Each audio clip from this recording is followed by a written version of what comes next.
आप दोबारा president of Pakistan बनने में इंटरेस्टेड नहीं है? नहीं, हमें कोई एडवांटेज नहीं है। खबर आपको देंगे, पीपल्स पार्टी ने आसिफ अली जरदारी को एक बार फिर सदर मुमलिकत बनाने पर गौर शुरू कर दिया है। आप जरदारी साहब से एग्री कर सकते हैं, आप जरदारी साहब से डिसएग्री कर सकते हैं, आप उन्हें इग्नोर नहीं कर सकते।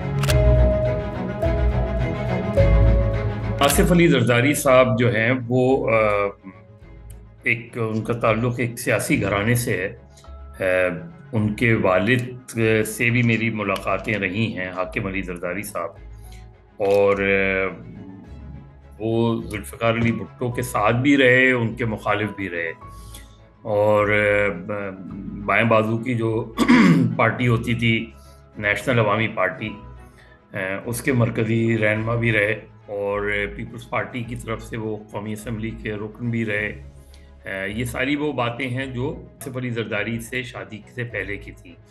जरदारी साहब अपने कॉलेज के ज़माने में उनके जो बहुत ही करीबी साथी हैं उनसे जब बातचीत हुई तो वो बताते थे कि जब वो कैडेट कॉलेज पिटारो में थे, हाउसेस होते थे जिस तरह अयूब हाउस, लियाकत हाउस, जिना हाउस, तो गालबन जरदारी साहब अयूब या जिना हाउस के सदर थे।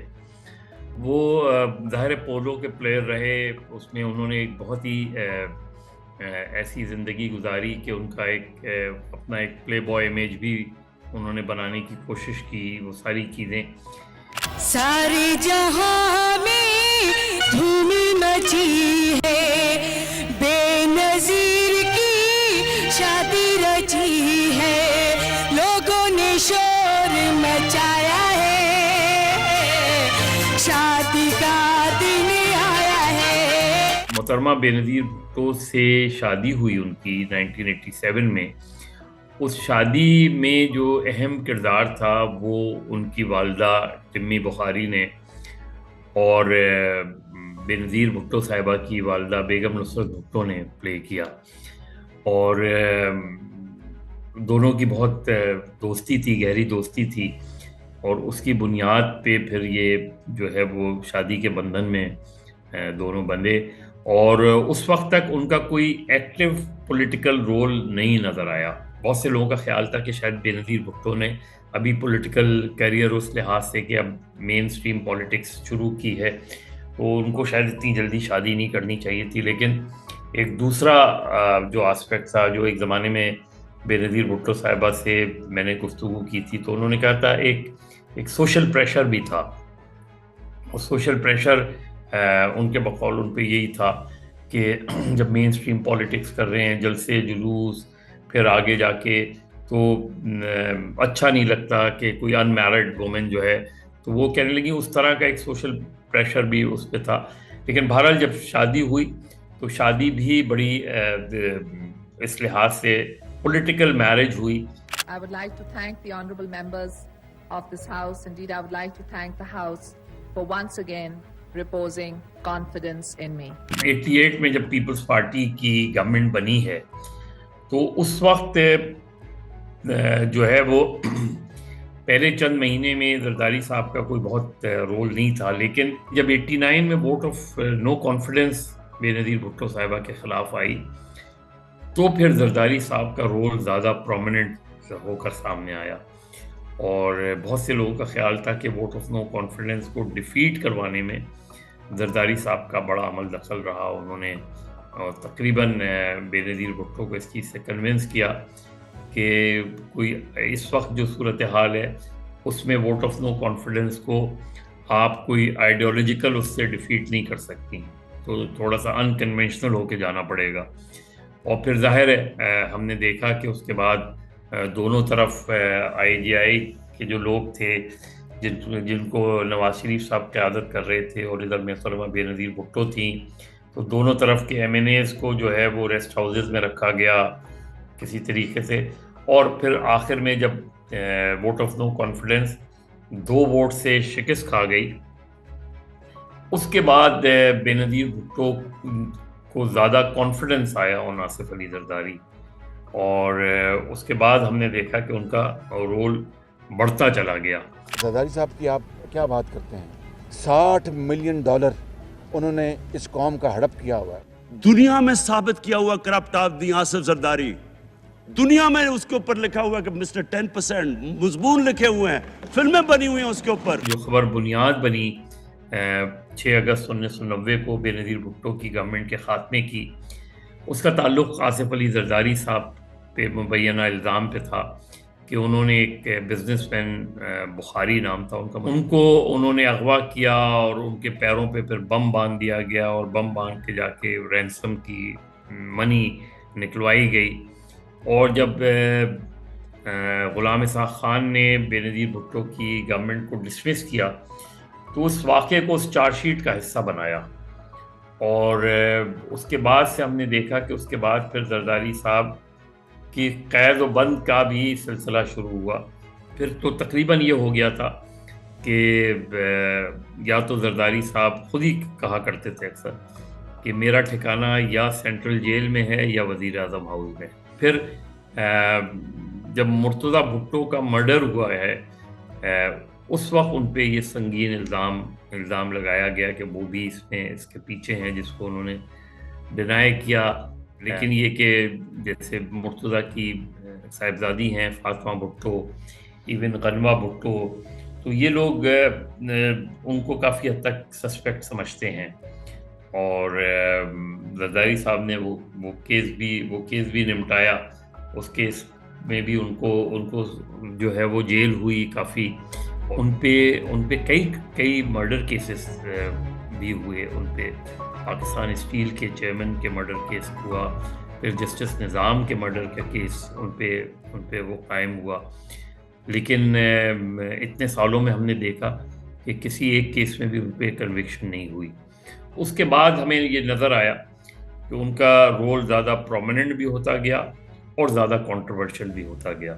उनके बहुत से दोस्तों को ऐसी पोजीशंस दी गई जिसकी वजह से उस कंट्रोवर्सी ने ज़्यादा जन्म लिया, जिसमें उस ज़माने में जावेद पाशा का नाम आता है और कई नाम आते हैं। और इवन तो वो एक ख़ास ग्रुप पीपल्स पार्टी के अंदर भी पहचाना जाने लगा जरदारी ग्रुप के तौर पे। बहुत से लोगों का ख्याल है कि वो सदर क्यों बने।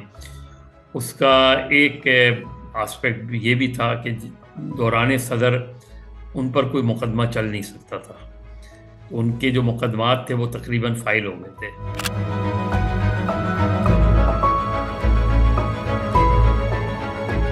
एक वाक़या मुझे इमरान खान साहब ने सुनाया था कि जब इमरान खान साहब के बकौल वो 95 में शौकत खानम के लिए PTV पे कोई फंड रेजिंग का प्रोग्राम करना चाहते थे। कॉल इमरान खान के मैं फिर प्राइम मिनिस्टर हाउस गया, तो मैं बाहर वो बेनज़ीर भुट्टो साहिबा से मुलाकात होनी थी, लेकिन प्राइम मिनिस्टर मुझे बताया गया कि काफ़ी बिज़ी हैं और मुझसे कहा गया कि आप जरदारी साहब से मिल लें।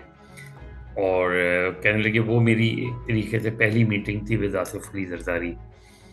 तो वो उन्होंने बकौल इमरान के जरदारी साहब ने मेरी बड़ी तारीफ़ की और फिर मुझसे कहा कि आप ऐसा क्यों नहीं करते कि आप बिल्कुल शौकत खानम की फ़ंड रेजिंग वगैरह सब कुछ करें, लेकिन आप पीपल्स पार्टी ज्वाइन कर लें और पीपल्स पार्टी के प्लेटफॉर्म से ये सब कुछ करेंगे उसमें। तो कहने लगे खैर मैंने उनकी बात सुन ली और फिर मैं वापस आया और फिर मैंने फैसला किया कि नहीं, मैं पीपल्स पार्टी नहीं ज्वाइन करूँगा।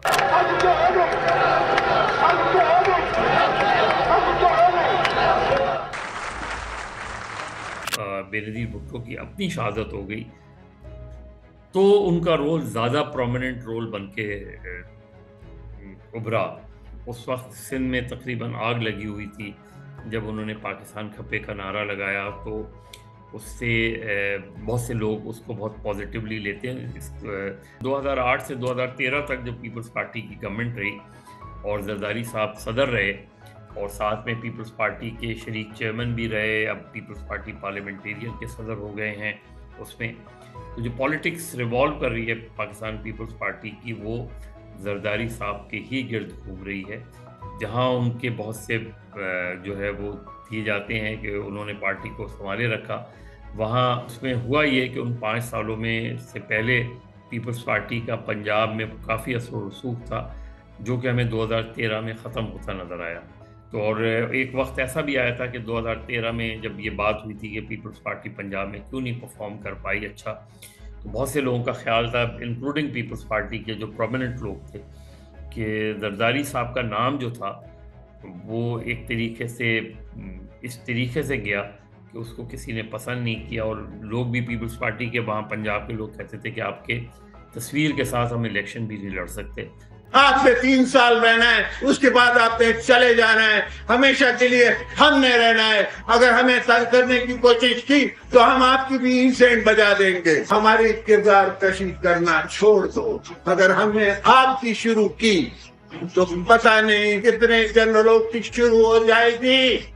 जब नवाज शरीफ साहब की गवर्नमेंट शुरू हुई 2013 में, और 2013 के मिड गालबन 2013 में कराची ऑपरेशन लॉन्च हुआ। जब ये ऑपरेशन लॉन्च हुआ तो उस पर जनरल राहिल शरीफ ने एपेक्स की मीटिंग में ये कहा था कि भाई देख लें कि ये फिर अक्रॉस द बोर्ड ऑपरेशन होगा, फिर किसी को एतराज़ नहीं होना चाहिए। ऑपरेशन लॉन्च हुआ तो जरदारी साहब की उस पर कंसर्न थी। 2014 और 2015 में जो इवेंट्स हुए, मेरा ख्याल है जरदारी साहब पे उससे ज़्यादा मुश्किल वक्त कभी नहीं आया, इसलिए कि उनके बहुत ही करीब तरीन दोस्त गिरफ्तार हुए हैं,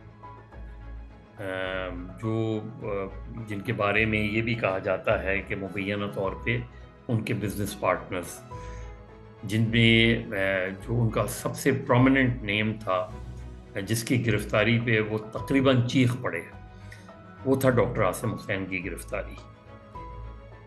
और वो गिरफ्तारी ऐसी हुई थी कि गो के कराची ऑपरेशन के कैप्टन कायम अली शाह थे, चीफ मिनिस्टर, लेकिन कायम अली शाह को भी नहीं बताया गया। तो कहते हैं जरदारी साहब ने दुबई से कायम अली शाह को जब फ़ोन किया तो कायम अली शाह के इल्म में ये बात नहीं थी कि डॉक्टर आसिम गिरफ्तार हो गए। तो उस पर जरदारी साहब ने उन पे उनकी काफ़ी बात-पुरस की, तुम कैसे कैप्टन हो कि तुम्हारी मौजूदगी में आसिम को उठा लिया गया और तुम्हें पता भी नहीं है। इसी तरह निसार मुराई की जब गिरफ्तारी हुई थी, जो फिशरीज़ के थे, फिर मंजूर काका, ये वो सारे लोग थे जो जरदारी साहब के करीबी लोग समझे जाते थे। इसी तरीके से अनवर मजीद के जो है सरकारी दफ्तर पे जब छापा पड़ा था, फिर एक ऐसा वक्त आया कि बाकायदा जो है वो रेंजर्स ने एक प्रेस रिलीज़ जारी की, और उस प्रेस रिलीज़ में बाकायदा बिलावल हाउस का नाम लिखा हुआ था।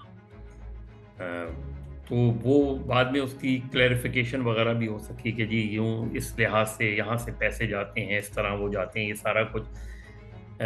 उसके बाद एक मीटिंग हुई गवर्नर हाउस कराची में एपेक्स कमेटी में, जिसमें नवाज शरीफ साहब भी मौजूद थे, आसिफ अली जरदारी भी मौजूद थे, आर्मी चीफ भी थे, DGI, DGMI, DG रेंजर्स, ये सारे लोग थे।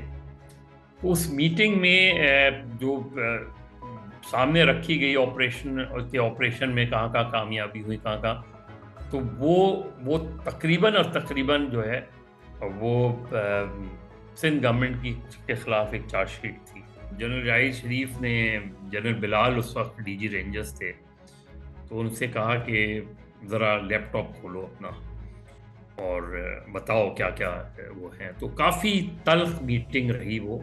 जरदारी साहब ने फिर नवाज शरीफ का हाथ थामा और ये कहकर उठकर फिर चले गए कि जो आज मेरे साथ हो रहा है कल वो आपके साथ होगा।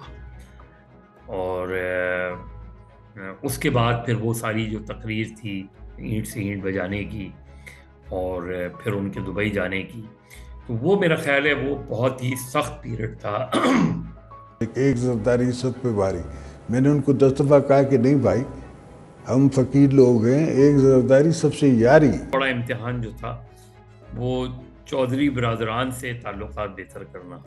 एक तो ये कि 18 अक्टूबर 2007 को जब मोहतरमा पे हमला हुआ था, ख़ुदकुश हमला हुआ था, उसके बाद उन्होंने ख़त लिखा था जिसमें उन्होंने ये कहा था कि उनको कत्ल करने की जो साजिश हो रही है वो अगर कामयाब होती है तो उसमें ये लोग मुलव्विस होंगे, जिसमें उन्होंने जनरल हमीद गुल का नाम लिया था, उन्होंने चौधरी परवेज़ इलाही का नाम लिया था, उन्होंने ब्रिगेडियर एजाज शाह का नाम लिया था, और शायद एक आध कोई और नाम लिया था, लेकिन इन लोगों के नाम, मोहतरमा की शहादत हुई तो उसके चंद महीने बाद ही जरदारी साहब चौधरीज़ के घर पहुंच गए थे।